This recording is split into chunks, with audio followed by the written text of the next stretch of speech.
महाराष्ट्रातील 36 जिल्हे लक्षात ठेवण्याची ट्रिक. अग कमल उठ, पाय धु, रस भजे चहा बनव. अ वरून 4 जिल्हे: अहमदनगर, अकोला, अमरावती, औरंगाबाद.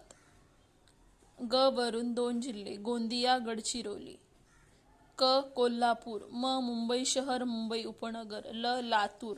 उ उस्मानाबाद म्हणजेच आताचं धाराशिव. ठ ठाणे. पा पालघर, परभणी, पुणे. य यवतमाळ. धु धुळे. र रत्नागिरी, रायगड. स सिंधुदुर्ग, सातारा, सांगली, सोलापूर. भ भंडारा. ज जालना आणि जळगाव. च चंद्रपूर. ह हिंगोली. ब बीड, बुलढाणा. न नागपूर, नाशिक, नांदेड, नंदुरबार व वाशिम आणि वर्धा. अशा प्रकारे आपण अगदी सोप्या पद्धतीने महाराष्ट्रातील 36 जिल्हे लक्षात ठेवू शकतो.